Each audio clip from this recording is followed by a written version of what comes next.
Weekly en español mantiene su espíritu prescriptor y se mantiene en busca de la bibliodiversidad. En este espíritu en el que queremos mantener el diálogo abierto, crítico y comprometido, es que buscamos que nos acompañara el día de hoy un autor al que respeto y con el que me emociona conversar para Publishers Weekly en español, Enrique Díaz Álvarez. ¿Cómo estás? Bien, América, muchas gracias. Gracias por estar aquí. Los encuentros son muy emotivos, o sea, desde que trabajamos juntos en aquella casa editorial, pues claro, era Random House Mondadori y ahora Penguin Random House. Pero qué emoción que ahora te encontramos en Anagrama con este premio. Quiero dejarte hablar a ti No, me encantan los reencuentros, por eso también la FIL es un buen espacio para reencontrarnos todos un poco, volver al mundo de ayer.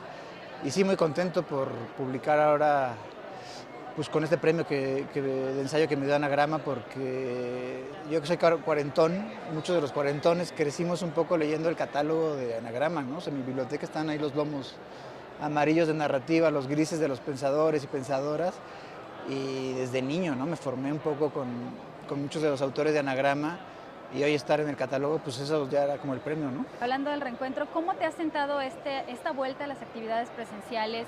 El estar otra vez en un ambiente de feria sí diferente, sí controlada. ¿Cómo ha sido ahorita regresar a tus propios zapatos y ponerte en los zapatos de... No, a mí me gusta, digamos, aunque es una versión muy cuidada y muy rebajada de la FIL de otros años, o sea, mucha menos gente. Ayer el fin de semana no tenía nada que ver con lo de otros años, por razones obvias.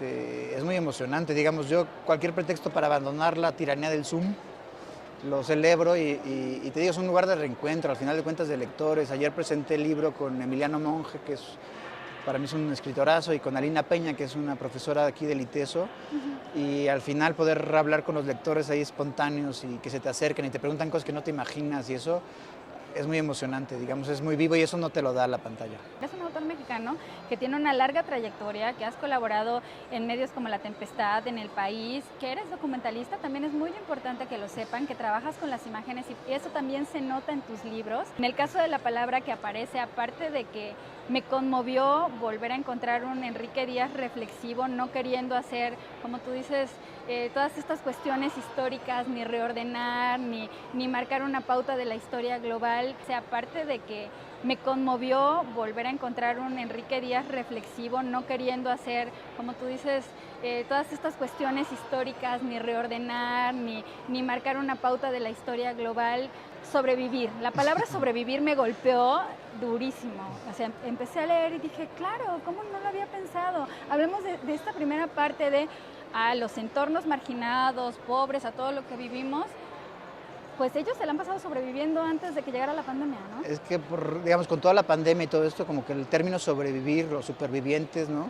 Cuando hay tantos muertos, ¿no? Y tantos cuerpos yacientes, nos ponemos mucho la etiqueta, ¿no? Y en los periódicos se narraba como guerra la lucha contra la pandemia, y también era como somos supervivientes, pero a mí no es un término que no me sube la ola, porque digamos, yo ya había pensado el libro, yo me tardé 3 años, América. O sea, ya sabes que yo soy de fuego lento, reflexivo, no puedes hacer una cosa así muy apresurada, no es mi intención, no lo pienso hacer nunca. No, y se agradece. Y entonces no es esa noción, porque dije, bueno, en México estamos sobreviviendo por lo menos desde el 2006 para acá, en un país donde cuando escribe el libro estamos en 250,000 muertos, 60,000 desaparecidos, ahora se calculan ya 90,000 desaparecidos, he visto. Digamos, esa noción de supervivencia me interesa, pero en el sentido del testigo que sobrevive. Es decir, ¿cómo hacemos para que transitar de ese momento del poder del más apto y más fuerte que sale caminando sobre cuerpos, que es como el momento clásico de la noción de supervivencia, a la supervivencia pero de la palabra, es decir, de ese testigo que vivió algo terrible, algo cabrón, y está en condiciones de regresar y darnos cuenta de eso, ¿no? Y ese testigo, que es una noción que no se piensa mucho, siempre pensamos como el tercero, ¿no? Como el del litigio, pero esta noción no es el terstis sino el superstis, es decir, ese hombre como Primo Levi, que sale de los campos de concentración y nos dice, pasó esto, ¿no? Y nos lo da. Y el testimonio nos convoca, siempre nos los da alguien y tenemos que hacer algo con él, ¿no? Y acompañarlos, conmovernos muchas veces con esas historias de daño o de pérdida. Pienso, por ejemplo, en el título del ensayo, ¿no? También pienso en Octavio Paz cuando habla de que una palabra aislada es incapaz de construir una unidad significativa, ¿no? Que la palabra suelta no es propiamente lenguaje, y creo que es un tino, no sé, el título ¿Te de gustó? repente, sí, te dirían, explícalo, ¿no? En otra editorial te dirían, quizá no vende, ¿no? ¿Por qué ponerle así? Justo ayer me decía Emiliano Monge, que pues, se pudo haber llamado Contra los Héroes, que igual hubiera vendido Ajá, más, ¿no? contra la épica. Pero sí, porque va contra la épica en realidad, ¿no? Y justamente lo que quiero es develar la historia omitida de los vencidos, de los desaparecidos, de los miserables, de los desechables, ¿no? Y yo confío mucho en la palabra, o sea, yo quería que estuviera la palabra en el título porque confío mucho en la fuerza del lenguaje, ¿no? En la fuerza del lenguaje que tiene para eso, para conmovernos, ¿no? O sea, en un contexto de guerra civil casi como el que vivimos en México, con esas cifras, donde normalizamos la violencia, todavía creo que hay palabras con historias bien contadas, imágenes bien logradas, que nos hacen detenernos y nos permiten justamente encarar la violencia, pero no solo en el sentido de hacerle frente al problema, sino de darle rostro y lugar a las víctimas, ¿no? Por ejemplo, a mí me interesan mucho estos recorridos que siempre haces en tus libros, bueno, ya en el segundo, de Fuego Lento. Vamos de Canetti, la muerte, la inmortalidad, luego vemos a Orwell y Simone Weil. Vas a tantas notas que digo, es maravilloso. Como, digamos, yo tenía la necesidad de comprender la violencia que nos ha caído encima y nos sigue cayendo encima hasta la fecha, ¿no? Pero también sabía que no podía como aislarme, entonces quise confrontar mucho de nuestro dolor, de nuestra herida, de nuestro desasosiego y encontré refugio en muchos otros escritores, pensadores, periodistas, cineastas que en muchos lados de la historia se han detenido a tratar de pensar cómo dar cuenta del horror. O sea, se piensa mucho en esta fascinación por la guerra y nuestra condición violenta, pero tampoco, creo que un poco menos en nuestra pulsión por narrarla. Siempre ha habido esta necesidad de narrarla, de dar cuenta de la guerra desde Homero, ¿no? Lo que decíamos, o sea, la belleza de Homero es que justamente cuenta la guerra desde el lado troyano y desde el lado griego. O sea, de hecho a mí me engaña, ¿no? Lo que decía, al final de cuentas yo me identifico más con los troyanos. Y pareciera que Homero fuera troyano y lo que nos dice es siempre hay que dar las dos caras de la historia, ¿no? Y aquí en México eso, muchas de las cosas que se han reflexionado me hacen mucho sentido. Digamos, hoy en México estamos ya en el punto de que no solo acompañamos, y hay muchos escritores, cineastas, gente de teatro que acompaña a las víctimas, pero incluso hoy en día ya no solo estamos centrándonos en el testimonio de las víctimas, sino en el de los victimarios también. O sea, necesitamos comprender el horror, el mal, y poner cara también incluso al perpetrador, al verdugo, ¿no? Aunque claro, tú lo mencionas cuando hablas de León Portilla, ¿no? Es muy importante tener la visión del vencido porque siempre hemos tenido la visión del héroe. También me gustaría saber, no sé, vas como explorando estos elementos épicos históricos sin el afán historicista. ¿Cómo te mantuviste realmente a salvo de eso, no? Pues porque no soy historiador profesional. Digamos, yo entiendo que los historiadores tengan mucho recelo ante los testimonios, la historia oral, porque la verdad del testigo pues es una verdad muy subjetiva, y más cuando son sucesos traumáticos, o sea, violentos, pues es una verdad, yo le llamo una verdad afectada. O sea, un testigo tiene lagunas, tiene traumas, tiene quiebres, hay cosas que uno intenta olvidar o no quiere. Sí, que bloqueas. Te bloqueas, entonces, pero hay muchas veces, en circunstancias como la que tenemos, a veces el bloqueo, el llanto o el deseo de silencio es el testimonio, ¿no? Hay que pensar cómo escuchamos eso, porque también hay que tener mucho cuidado.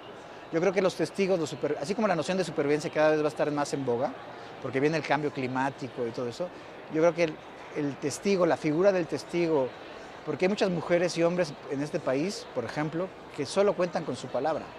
Es el último recurso que tienen para hacer que cuente. Entonces, ¿cómo nos acercamos a ellos, ¿no? Y cómo no empujamos, porque muchas veces el riesgo es revictimizar o usar o abusar de su testimonio, y son gente que vivió episodios muy traumáticos, ¿no? Entonces, cuando tienen que tener un derecho al silencio, a no seguir, a no querer contar ciertas cosas, o sea, cómo nos detenemos si queremos hacer una política del testimonio para acompañar y visibilizar y expandir esos testimonios de violencia, hacer que nos conmuevan, pero cómo tratamos al testigo como una persona que merece cuidado, ¿no? No, y también mencionaste a Svetlana Alexievich, que pues, para mí fue una impresión leerla, la conocí también cuando ganó el Nobel, que no sabes cuál es como la división entre pues una narrativa de no ficción y en donde empiezas a tocar como estas cuestiones subjetivas, que bueno, que ya es un licuado de géneros que le sirve Sí, no. al que va escribiendo, pero... Sí, digamos, Svetlana, qué bueno que lo dice, porque justo yo los escritos, porque si es periodista o escritor, a mí también me vale, o sea, ya sean los libreros o los bibliotecarios que vean donde ponen la ¿Cómo la literatura clasifican? sí, ¿no? Cómo la clasifican. Pero su literatura en realidad gira en torno al testigo. O sea, de Chernobyl, o por ejemplo ese texto que me detengo en el libro que es la guerra no tiene rostro de mujer. Porque justo en una cuestión muy homérica, ella dice, siempre hemos tenido la versión de los hombres, ¿no? Que es esta versión del apto, del superviviente, y la guerra que nos cuenta Alexievich desde la perspectiva de las mujeres que lucharon es muy distinta. Es una guerra que, entre otras cosas, por ejemplo, se detiene en el dolor de los animales. En sacrificar a tus hijos. ¿No? Y lo que hablan las mujeres que se vienen en esa guerra es una guerra muy distinta a la épica heroica con la que nos han cultivado, ¿no? Es mucho de sacrificios, o sea, no quiero como llegar a la parte confesional, pero sí recordé como esta mujer que llevaba todo un pelotón y que tenía que evitar el llanto de un bebé, ¿no? Entonces estás en ese momento en el que la guerra y lo que esté sonando alrededor solamente te suena el llanto del niño, ¿no? Y es muy bonito el ejercicio que hace, muy potente, porque justamente frente a la historia mayúscula, frente al relato oficial, ella busca la historia omitida, así la llama, ¿no?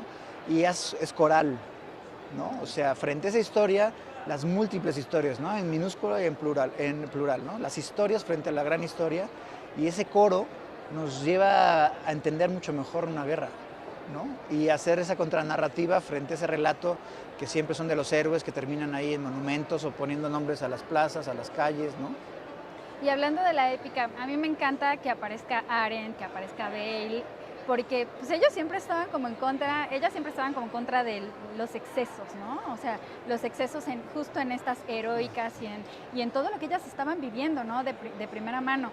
Ellas también se terminan refugiando, es curioso porque, claro, yo al hacer como ese tejido de historias y detenerme en esas historias de vida, pues descubrí que no sabía cómo Bale, Hannah Arendt, Bespalov, Barico, Cadaret, todo mundo se ha terminado refugiando en Homero, ¿no? O sea, en ese desamparo de sus propias guerras, es curioso que a la fecha sigamos recurriendo a Homero, ¿no? Y todas ellas se detienen mucho en Homero y en la vocación homérica de la ambivalencia, la imparcialidad, es decir, es como la luz, ¿no? Que es decir, hay que estar siempre seguros de que escuchamos las dos versiones de la guerra y sobre todo que no se aniquile la voz de los vencidos, ¿no? Y tanto Arendt como Bale y todos ellos hacen una lectura de Homero que es espectacular, ¿no? Y para México, o sea, parece como muy lejano, ¿no? Pero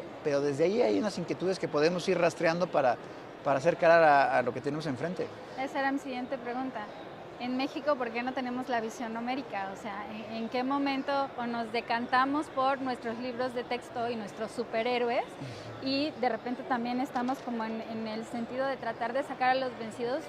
Pues no solo León Portilla, sino digamos todos los que de alguna manera en el activismo intentan rescatar este testimonio de que hablan. Digamos, muchos los estados nacionales siempre, la historia muy de bronce siempre es así como de los grandes héroes, ¿no? Y todo esto, y es muy difícil combatir esos relatos, ¿no? Por eso también, ahora que llamas León Portilla, bueno, ese texto es increíble que hasta bien entrado a los 50, 60, León Portilla haya hecho ese ejercicio tan importante de recopilar y hacer esa antología de los testimonios de los supervivientes nahuas, ¿no?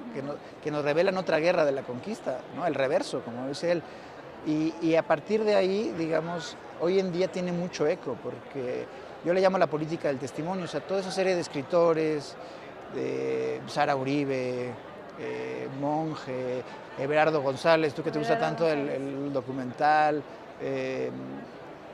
son pues como no activistas, pero casi, ¿no? Digamos, es gente que de qué otra cosa va a hablar sino de la violencia, como dice Teresa Margolles, y se ve impelido a narrar desde sus propios lenguajes, de sus propios artefactos artísticos, para hacer frente a ese problema. Y justamente me interesa porque si algo nos da la práctica artística o cinematográfica es que nos conmueve. Cuando son buenas historias, nos conmueve. O sea, literalmente nos movemos con esos destinos.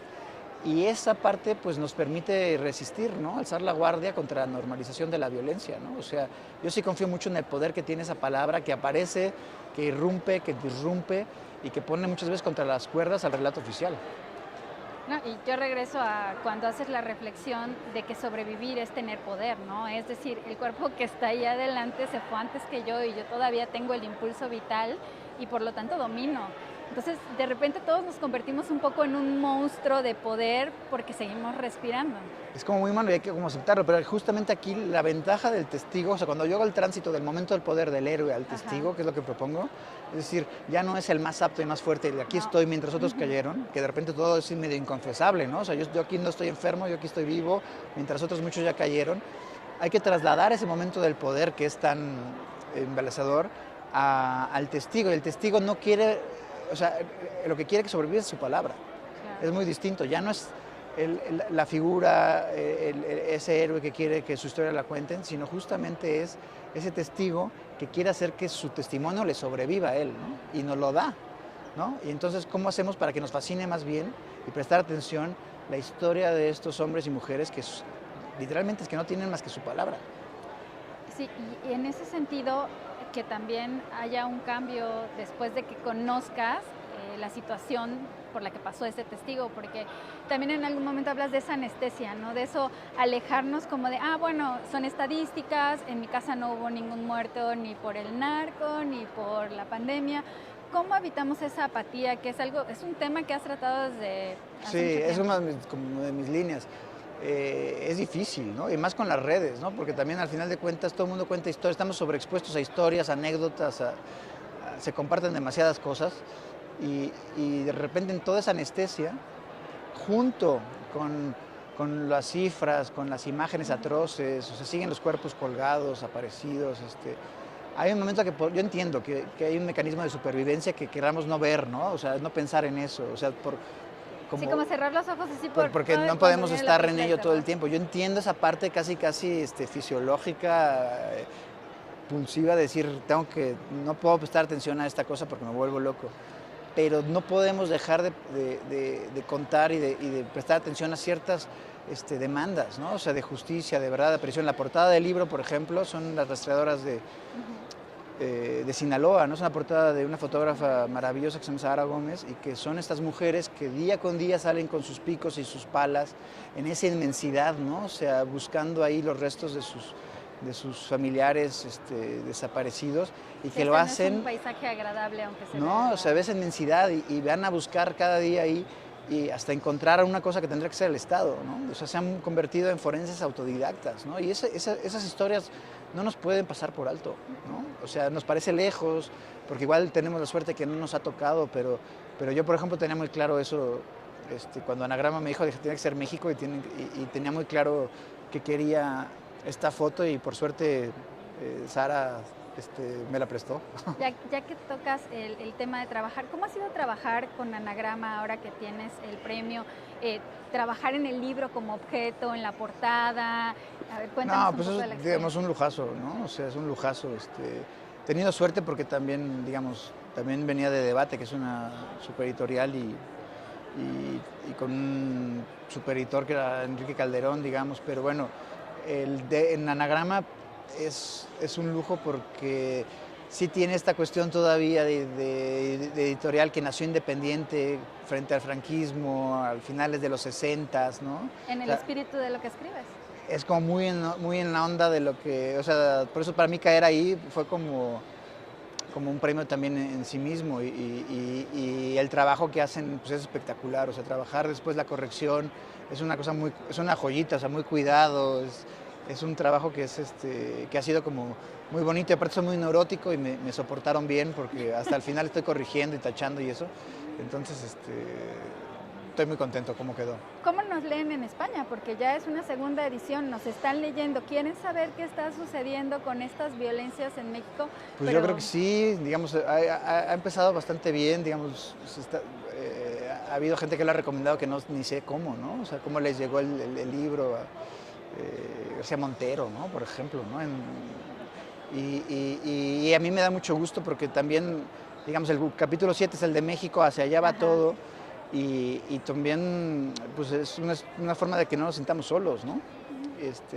Pero me detengo en muchas cosas, también hablo de su guerra civil, ¿no? Es como un tejido que no solo es México, ¿no? Entonces, yo sabía que tenía que acabar en México. México Forense es el último capítulo, tenía que ir ahí, la portada tenía que ser México, pero está ligado a muchas otras experiencias de guerra y de violencia atroces como Los Vencidos. Al final de cuentas, yo crecí en el Colegio Madrid.